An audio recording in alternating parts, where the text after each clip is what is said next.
The auction house reeked of desperation and old money. Serafina Voss pressed deeper into the shadows near the back wall, her violet eyes scanning the crowd as her fingers instinctively touched the iron pendant hidden beneath her threadbare cloak. The charm had protected her for over 2 decades. Tonight, she prayed it would hold for a few hours more. Lot 47, the auctioneer announced, his voice cutting through the murmur of the crowd. A specimen of particular interest to those seeking exotic servants. The crowd parted as guards dragged a figure onto the raised platform.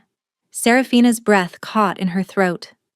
The man was enormous, easily towering over the guards who struggled to control him despite the silver chains wrapped around his wrists and ankles. His dark hair fell in tangled waves past his shoulders, and even from this distance, she could see the wounds crisscrossing his bare torso. Fresh blood mingled with old scars, but it was his eyes that stopped her heart. Even through the haze of pain and fury, they burned like molten amber, sweeping across the crowd with predatory assessment. Those were not the eyes of a common wolf shifter. "Mama, who is he?" Talia tugged at Serafina's sleeve, her 7-year-old curiosity overpowering her fear.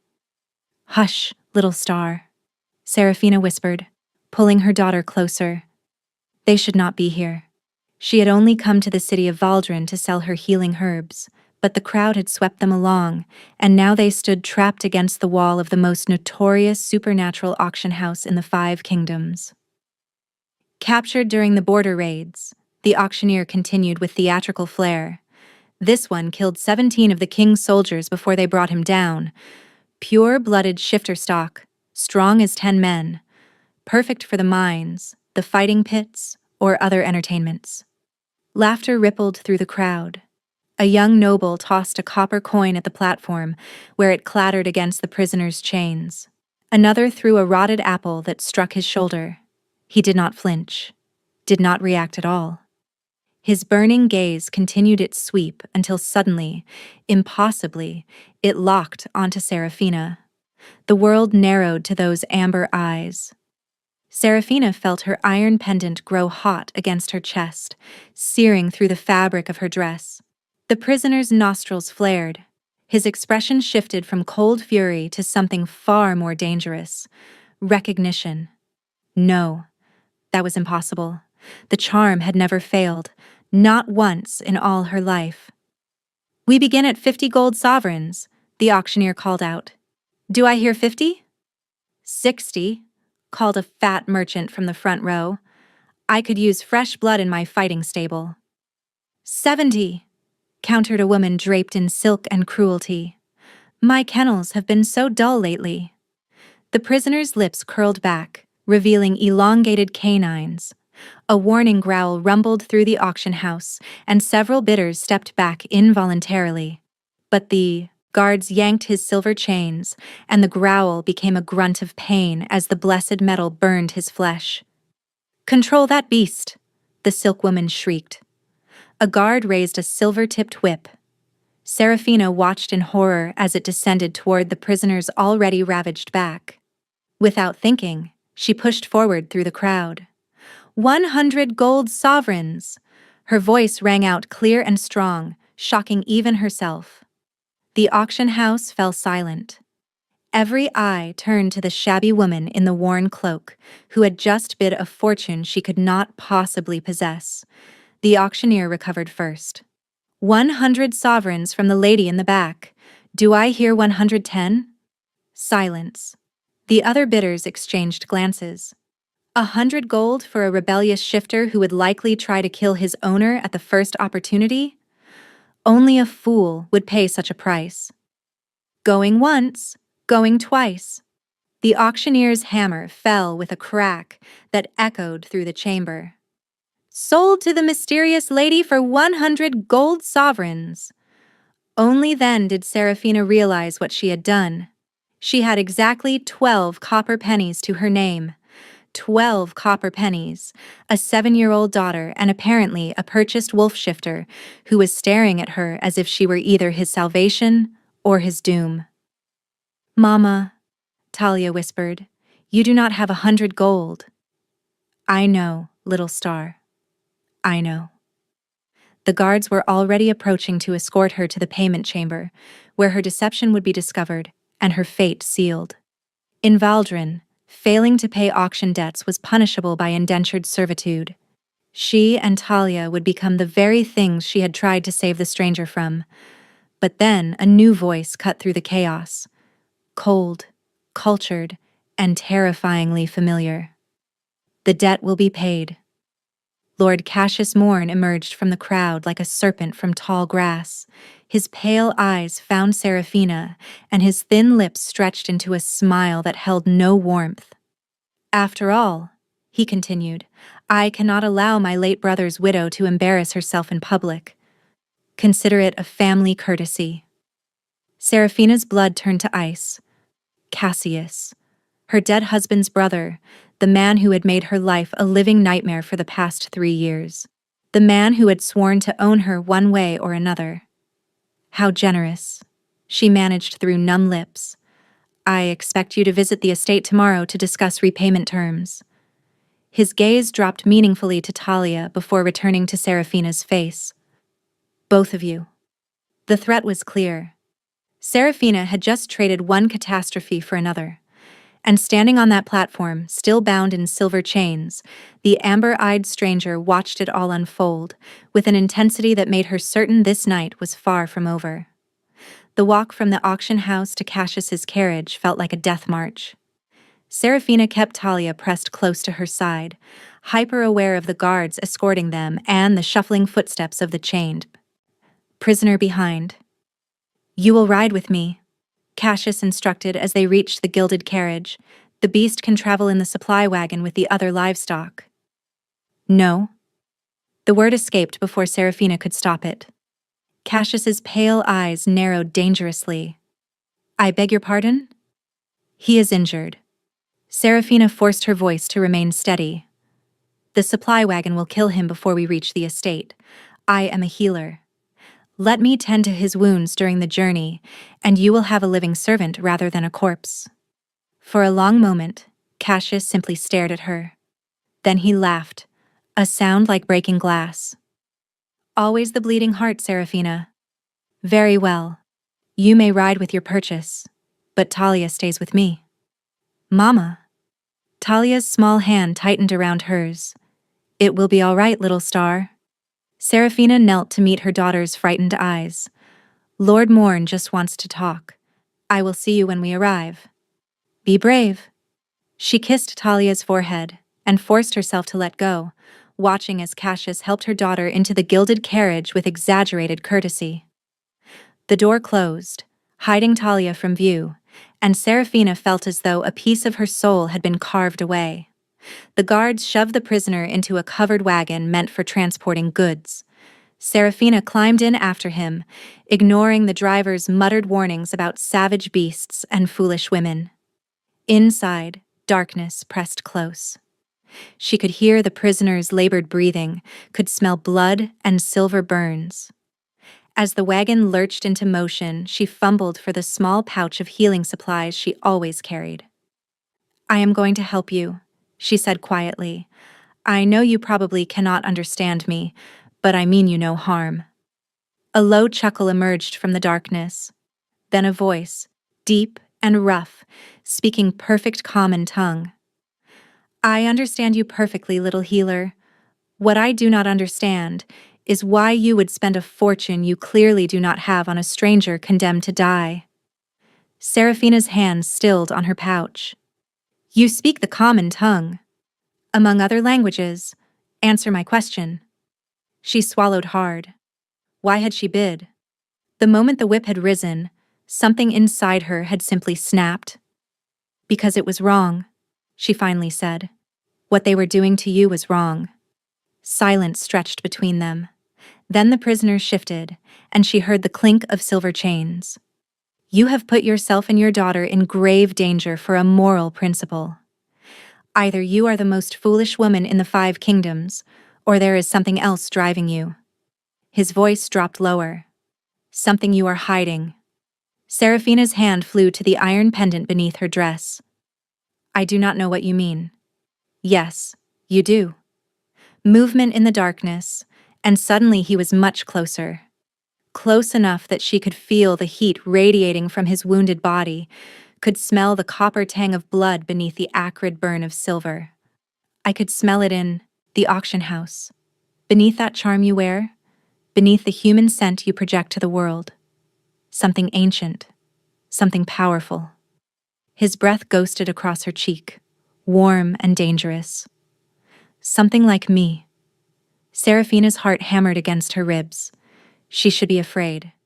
Every instinct told her to pull away, to put distance between herself and this wounded predator. But something deeper, something she could not name, made her stay perfectly still. You are mistaken. I am just a healer. A human healer.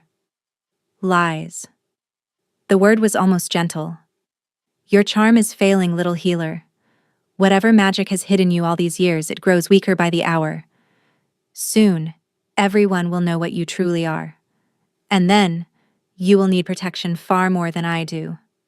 Before she could respond, the wagon jolted to a sudden stop. Shouts erupted outside, followed by the clash of steel. Bandits! The driver screamed. Road bandits!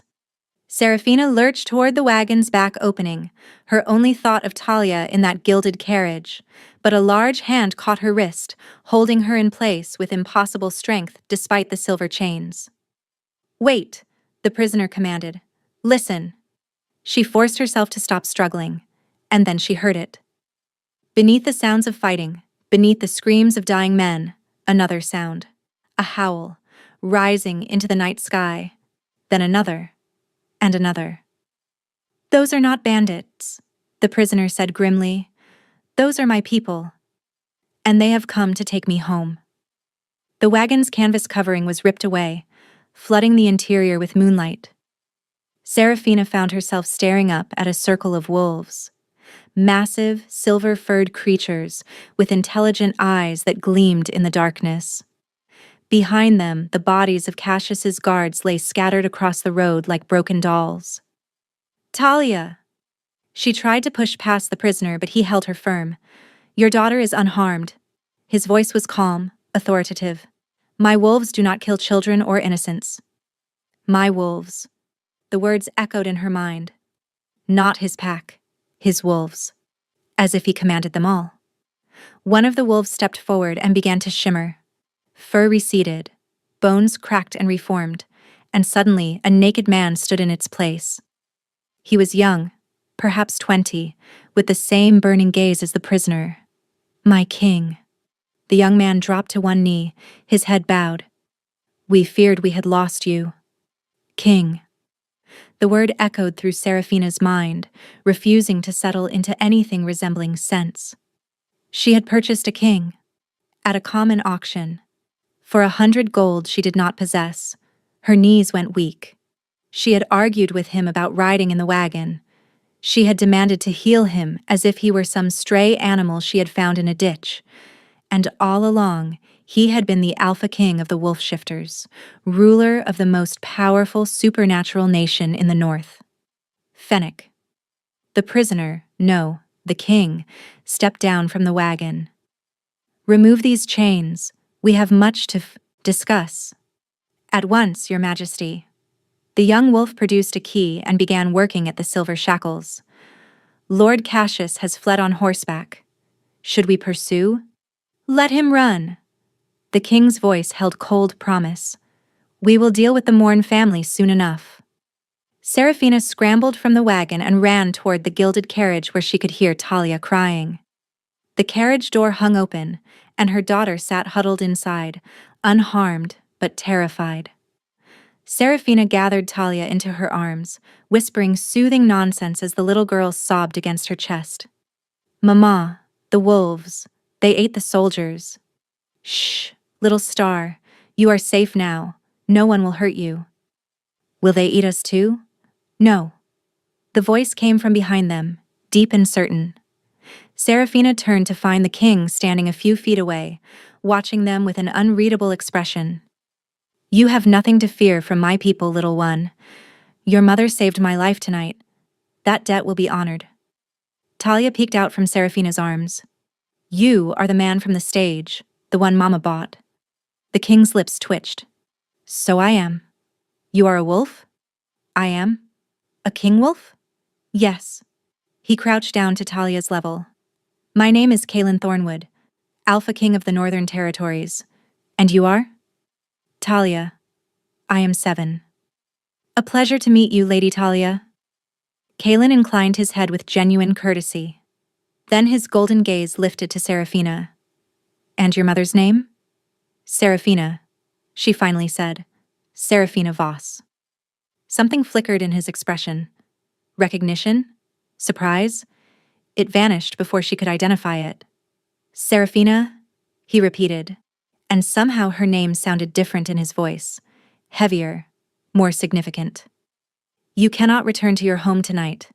Cassius Morn will have men waiting. You and your daughter will come with us to the Northern Territories until we can ensure your safety. It is not a request, Kaelin added, his tone brooking no argument. You saved an Alpha King from the auction block. That makes you either the bravest woman in the 5 kingdoms or the most dangerous. Either way, I intend to keep you close until I determine which. Before Serafina could respond, a searing pain lanced through her chest. She gasped, clutching at her iron pendant as it grew unbearably hot against her skin. Mama! Talia cried out. Kaelin moved with supernatural speed, catching Serafina before she fell. His hands burned where they touched her. Everything was fire and agony and the overwhelming scent of pine forests and wild storms. The charm, she managed through gritted teeth. Something is wrong with the charm. Kaelin's eyes widened as he looked down at her. Your scent. It is changing. It is... He inhaled sharply, and when he spoke again, his voice was barely a whisper. Impossible. What is happening to me? I do not know. But the way he stared at her suggested he knew far more than he was admitting. But we need to get you to our healers, now. He lifted her effortlessly into his arms. Fennec, take the child. We run north. Full speed. Do not stop for anything. But she is human, Fennec protested. She cannot survive a full-speed run. She is not human. Kaelin's voice cut through the night like a blade. Not entirely. Not anymore. Now run. And then they were moving, racing through the darkness faster than any horse could gallop. Serafina clung to Kaelin as the world blurred around them, as the iron pendant burned against her chest, and as the life she had carefully constructed crumbled into ash. Serafina woke to candlelight and the smell of sage burning somewhere nearby. She lay on a bed softer than any she had ever known, covered in furs that seemed to pulse with warmth. Talia. She sat up abruptly, instantly regretting it as pain lanced through her skull. Your daughter is safe. A woman's voice, gentle but firm. Serafina turned to find an elderly woman seated beside the bed, her silver hair braided with small bones and feathers. She sleeps in the next chamber. I am Alara Moonvein, the pack's elder healer. And you, child, are something I have not seen in a very long time. Serafina's hand flew to her chest where the iron pendant should have been. Her fingers found only bare skin. Looking for this? Alara held up the pendant, or what remained of it. The iron had been warped and blackened, twisted into an unrecognizable shape. It nearly killed you, burning from the inside out. The king himself tore it from your throat when we arrived. No. Serafina reached for the ruined charm with trembling fingers. No, no, no, you do not understand. I need that. Without it, they will find me. Who will find you, child? I do not know, she finally admitted. My mother gave me that pendant when I was a baby. She told me to never remove it, that it was the only thing keeping me hidden from those who would destroy me. She died before she could explain more. Alara nodded slowly. Child, that charm was not merely hiding you from enemies. It was suppressing your true nature, binding your wolf spirit so completely that even you did not know it existed. That is impossible. I am human. I have always been human. No. Alara's voice was gentle but unyielding. You are something far rarer. Something that was supposed to have vanished from this world centuries ago. She paused, and when she spoke again, her words carried the weight of prophecy. You are a pure-blooded royal wolf, a daughter of the first pack. Serafina stared at her. You are mad. Perhaps. Ilara rose and moved toward the chamber door. But the proof stands outside this room, waiting to speak with you. He has not moved since he carried you here. 3 days of pacing that corridor like a caged beast. 3 days. Serafina threw off the furs and tried to stand. Her legs buckled immediately, and she caught herself on the bedpost. I have been unconscious for 3 days? Your body is adjusting to the change. 2 decades of suppression does not undo itself overnight. Ilara opened the door and stepped aside. He can explain better than I. Kalen entered the chamber, dressed now in black leather and silver clasps that marked his royal status. But it was his expression that arrested her. Raw, vulnerable, utterly at odds with the commanding king she had glimpsed on the road. Leave us, he said to Ilara without taking his eyes from Serafina. The elder healer departed silently, closing the door behind her. For a long moment, neither spoke. Serafina clutched the bedpost, acutely aware of her thin sleeping shift and bare feet.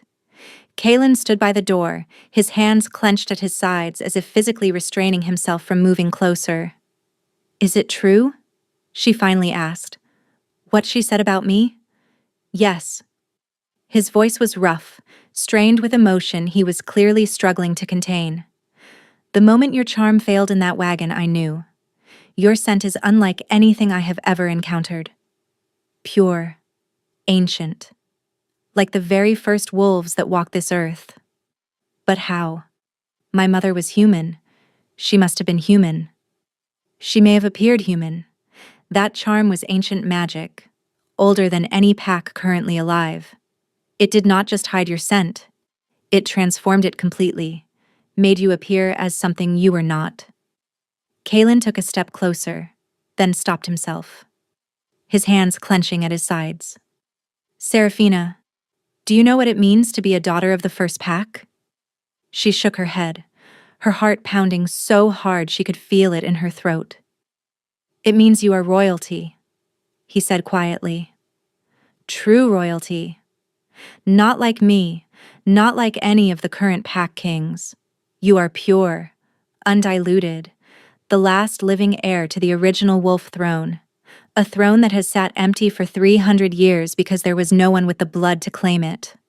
He reached out, and his fingertips brushed her cheek with devastating gentleness. Until now. Before Serafina could respond, pain exploded through her body.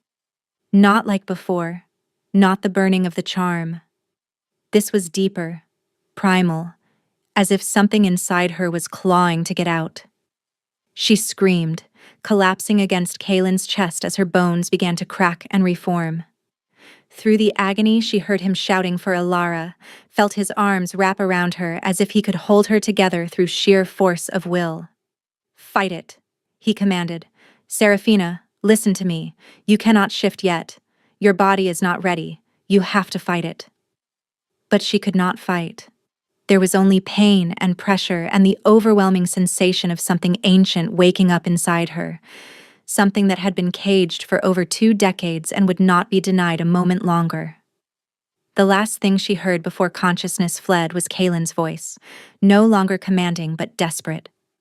Do not leave me, he whispered against her hair. Not when I have just found you.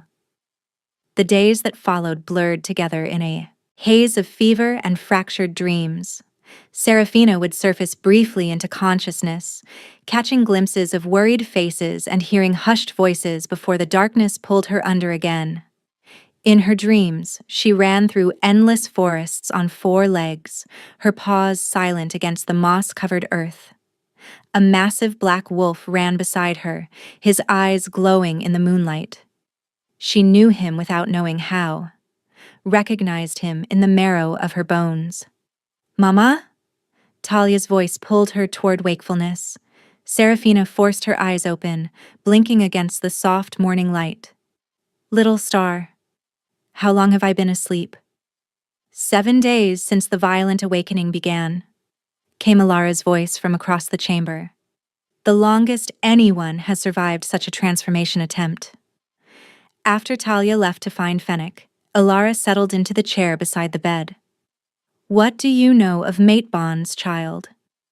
I know they are sacred among wolf shifters, that a wolf recognizes their destined mate by scent. And do you know what happens when a wolf finds their true mate? Their fated one? Serafina shook her head slowly, though her heart had begun to race. They become bound, Alara said quietly. Soul to soul. The bond begins the moment their true scents touch for the first time. It cannot be broken, cannot be denied. To be separated from one's true mate is a pain worse than death itself. The implications crashed over Serafina like a wave. The auction house, her charm failing, Kaylin's eyes locking onto hers across that crowded room. No, she whispered. That is not possible. I was married.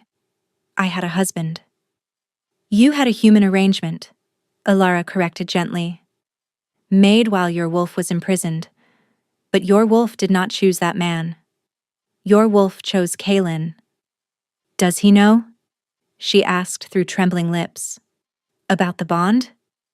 The king knew the moment he scented you in that auction house. Why do you think he let himself be captured? He could have escaped those chains at any point. He stayed because his wolf refused to leave you. The door burst open. Fennec stood in the doorway, his face pale with alarm. Lord Cassius Morn has arrived at the border with an army. He carries a royal warrant from the human king demanding the return of Lady Voss and her daughter. And he has brought wolf hunters with moonsilver weapons. Moonsilver, Alara hissed. The forbidden metal. It can kill even an alpha with a single cut. Serafina was already moving toward the door. She made it 3 steps before her legs gave out. Strong arms caught her before she hit the stone floor, and suddenly Kaylin was there, his eyes blazing with barely contained fury. You will go nowhere, he commanded, lifting her as if she weighed nothing. Cassius Morn will not touch you, not while I breathe. He has moonsilver weapons. He will kill you. Then I will die protecting what is mine. His voice dropped to a fierce whisper, raw with an intensity that made her breath catch. And you are mine, Serafina, whether you accept it yet or not. My wolf claimed you the moment your scent touched his soul. I have waited 300 years for you, though I did not know it until that night in the auction house. I will burn the entire human kingdom to ash before I let anyone take you from me. The words ignited something primal in her chest, something that howled in fierce agreement. Then let me help you fight, she breathed. Teach me how to be what I am supposed to be. A horn sounded in the distance, then another. The attack had begun. The sacred grove stood at the heart of the Northern Territories, ancient trees forming a natural cathedral around a pool of water so still it reflected the stars like a mirror. Serafina stood at its edge, dressed in a simple white shift, her bare feet pressing into cool moss. This is where our people have awakened for 1,000 generations, Alara explained. Enter the pool. Let the water cover you completely, then let go. Stop fighting the change. Your wolf has been caged for over 2 decades. She is angry, frightened, and desperate to be free. You must trust her. In the distance, Serafina could hear the sounds of battle, howls and screams and the clash of steel. Kaylin had wanted to stay with her, had argued violently against leaving her side, but his pack needed their alpha. And if she destroys me instead? Then you were never meant to survive. Alara's voice was not unkind, merely honest. But I do not believe that is your fate. There is too much fire in you, child. Too much to fight for. Serafina thought of Talia, hidden in the inner keep with the other children. Thought of Kaylin riding into battle against moonsilver weapons. Thought of Cassius, who had made her life a misery for 3 years and would do far worse if he got his hands on her daughter. She stepped into the pool. The water was warm, impossibly warm for a forest pool in the northern mountains. It welcomed her like an embrace. When it reached her chin, Serafina took one last breath and let herself sink beneath the surface. Darkness, silence, the muffled thunder of her own heartbeat. And then, from somewhere deep inside her, a voice. Not words exactly, but feelings, instincts that had been buried so long she had forgotten they existed. Let me out. She let go. Pain erupted through every nerve, every cell, and every fiber of her being. Her bones shattered and reformed, her skin split and knit back together. Her senses exploded outward until she could hear the heartbeat of a mouse in the underbrush, smell the blood being spilled miles away at the border, taste the fear and fury of wolves fighting for their lives. And through it all, a presence rose within her. Ancient, powerful, utterly furious at having been caged for so long. Mine, the wolf snarled. This body is mine, this life is mine, and our mate is in danger. Serafina broke the surface of the pool with a howl that shook the ancient trees. Sound that had not been heard in 300 years. The howl of a pure-blooded royal wolf. Ilara fell to her knees at the edge of the pool, tears streaming down her face. The prophecy is true. The queen of all wolves has returned. Serafina looked down at herself and saw white fur where skin had been, 4 powerful legs where 2 human limbs had stood. She was massive, larger than any wolf she had seen in the pack, her coat gleaming like fresh snow in the moonlight. Her new senses sang with information, with scents and sounds she had never known existed. And burning in her chest was the bond, the golden thread connecting her soul to Kaelin's. Through it, she felt his pain, his fear. Moon-silver poison spreading through his veins. No. The word was not hers alone. It belonged to the wolf too. They would not let their mate die. Serafina launched herself from the pool and ran. Faster than she had ever moved in human form. Faster than should have been possible even for a wolf. The forest blurred around her, trees parting as if making way for their queen. Behind her, she heard Ilara calling out, heard other wolves joining the chase. But she did not slow, could not slow. Every instinct screamed at her to reach Kaelin before it was too late. The sounds of battle grew louder. She could smell blood now, wolf blood and human blood mingling in the night air. Could hear the screams of the dying and the clash of moonsilver against claw. And there, at the center of the chaos, she saw him. At the center of the battlefield, Kaelin fought in his wolf form, a massive black beast. 3 moonsilver arrows protruded from his flank, and his movements had grown sluggish. A ring of wolf hunters surrounded him, their blessed blades raised for the killing blow. And standing behind them, a satisfied smile on his pale face, was Cassius Morn. Finish him, Cassius commanded. The alpha dies tonight. Serafina did not think. Did not plan. She simply acted. Serafina burst from the tree line like an avalanche of white fury, and every wolf on the battlefield froze, because it was not just her presence that stopped them. It was what appeared above her head as she entered the clearing. A crown of pure golden light, hovering inches above her fur, pulsing with the ancient power that made the very air tremble. The crown of the first pack. The symbol of the true ruler of all wolves. A legend made real.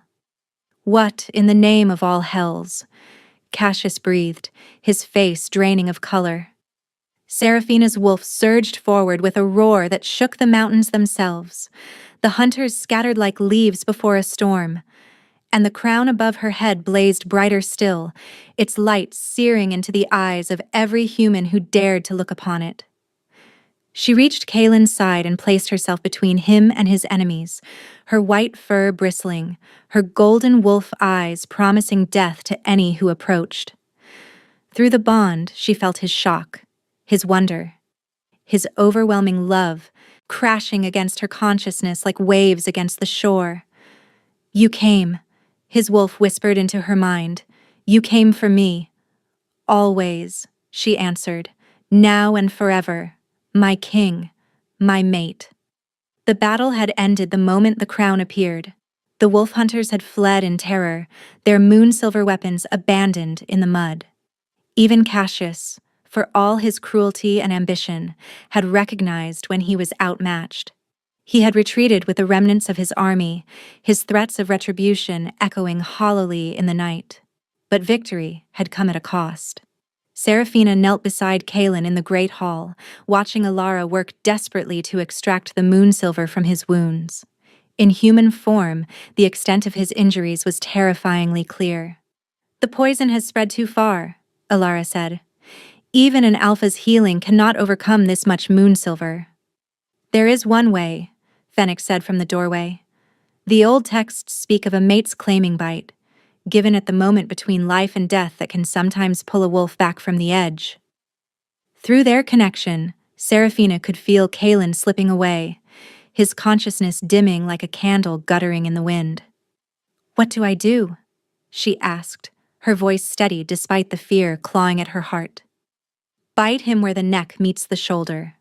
Pour everything you have into the bond. If the old tales are true, it will anchor his soul to yours. Give him something to hold on to while his body fights the poison. And if the tales are wrong, then you will feel him die through the bond. Many mates do not survive that pain." Seraphina did not hesitate. She had spent her whole life hiding from who she truly was. "No more. I am not losing you," she whispered against Kaelin's forehead. "Not when I have just found myself." She let the shift take her. The crown flickered into existence above her head. She lowered her muzzle to his throat and bit down with every ounce of power the first pack blood had given her. The bond exploded. Their souls tangled together so completely, she could not tell where she ended and he began. She felt his pain, the moon-silver burning through his veins, felt his despair as his body began to fail, felt his desperate, aching love for her. A love that had been born the moment their eyes met across that auction house, and had only grown stronger with every passing day. "Stay with me," she commanded through the bond. "Fight. I did not survive all those years of hiding to lose you now. Too tired, too much poison, then take my strength." The crown blazed brighter, its light pouring into him. "All of it. Everything I have. Everything I am." The world went white. When Seraphina opened her eyes, she was lying on the cold stone floor, human again, every muscle screaming in protest. But Kaelin was breathing. His pulse beat strong and sure beneath her trembling fingers. "Impossible," Alara breathed. "The poison is completely gone." Kaelin's eyes fluttered open, amber meeting violet in the firelight. "You bit me," he said, his voice rough but warm with wonder. "You were dying. And you saved me." He reached up to touch her face with heartbreaking gentleness. "My queen. My mate. My heart." She kissed him then, a seal upon the vow, a promise written in the language of souls. And when they broke apart, breathless and trembling, the entire pack had gathered in the great hall, every wolf on bended knee. "The claiming is complete," Alara announced, her voice ringing with authority. "The crown of the first pack has chosen its queen. All hail Seraphina Thornwood, queen of all wolves. All hail Kaelin Thornwood, her king and eternal mate." The howl that rose shook the rafters and echoed across the mountains. A sound of joy, of triumph, of a prophecy fulfilled. Talia burst through the crowd and threw herself into Seraphina's arms. Kaelin's arm came around them both, pulling them close, creating a circle of warmth and safety that felt like everything Seraphina had ever wanted, but never dared to hope for. "Is it over?" Talia asked, looking between them with wide eyes. "Are we safe now?" Seraphina met Kaelin's gaze over their daughter's head. His. Theirs. The word settled into her heart like it belonged there. "We are together," she said softly. "And as long as we are together, we will always be safe." Outside, the first rays of dawn broke over the mountains, painting the sky in shades of gold and rose. But even as peace settled over the great hall, Seraphina knew this was not the end. Cassius had fled. War was still coming. Yet for the first time in her life, she was exactly where she belonged. 3 months had passed since the claiming. Wolf packs from across the 5 kingdoms had begun making pilgrimages to the northern keep, pledging allegiance to the true crown. Seraphina stood on the balcony of the royal chambers, her hand resting on the gentle swell of her belly. A secret she had shared with no one except Kaelin and Alara. "You should be resting." Kaelin's arms wrapped around her from behind, his chin coming to rest on her shoulder. "Ilara fusses too much." But Seraphina leaned back into his warmth, savoring the steady thrum of their connection. A knock at the chamber door interrupted them. Fennec entered, his young face grave. "A woman has arrived claiming to be your mother's sister. She carries a medallion that matches your ruined charm." The woman who entered the great hall was tall and silver-haired, with eyes the same unusual shade of violet that Seraphina saw in her own mirror every morning. Tears streamed down her weathered cheeks. "Lysara's daughter," she breathed. "You have her eyes. We all thought you had died with her." "My name is Valoria Nighthollow. I am your mother's elder sister. I am the one who forged the charm that hid you from the hunters who slaughtered our family." The woman fell to her knees. "I am the reason you grew up alone and afraid, never knowing what you truly were. And I have spent over 2 decades searching for you, praying you had survived." The story that followed shattered everything Seraphina thought she knew. Her mother, Lysara, had been the youngest princess of the first pack, the last surviving branch of the original royal bloodline. When the purge came, when human kings and jealous lesser wolves united to destroy the true rulers, Lysara had been pregnant and desperate. Valoria had crafted the iron charm using the last of their family's ancient magic, designed to suppress Lysara's wolf and make her appear human long enough to escape. "She was supposed to remove it once she reached safety," Valoria said, her voice breaking. "But the hunters found her anyway. She must have given the charm to you instead, sacrificed her own protection to save her child." Seraphina felt tears tracking down her cheeks. Her mother had been a princess, a wolf, a queen in her own right, and she had died to keep her daughter safe. "But I did not come merely to tell you this," Valoria continued, rising slowly to her feet. "I came to warn you. The human king has declared war on all wolf kind. Cassius Morn has been named commander of the royal armies. They march on the northern territories as we speak, with 10,000 soldiers and enough moon silver to poison every river and stream in your domain." Kaelin rose from his throne, his eyes blazing. "Then we will meet them in battle. We have united more packs in these 3 months than have stood together in 3 centuries. Numbers alone will not win this war," Valoria said. "But there is another way. The crown of the first pack is not merely a symbol, it is a weapon. In your hands, fully awakened and bonded to your mate, it can do what no army can accomplish." "What?" Seraphina asked, her hand unconsciously moving to her stomach. "Call every wolf in existence. Not command, but call. Let them come of their own free will, united by loyalty rather than compulsion. Show the human kingdoms that wolves are not beasts to be hunted, but people to be respected." Seraphina rose from her throne, and as she did, the crown of the first pack materialized above her head. Not summoned by anger or desperation this time, but by choice, by acceptance, by the full embrace of who she had always been meant to become. The golden light filled the great hall, spilling through windows and doorways, reaching out across the mountains and forests and plains. Every wolf in the 5 kingdoms felt it. A call, not a command.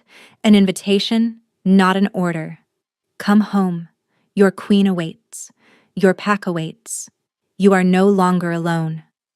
And across the land, from hidden villages and isolated mountains, from cities where they had learned to pass as human and forests where they had run wild and free, the wolves answered.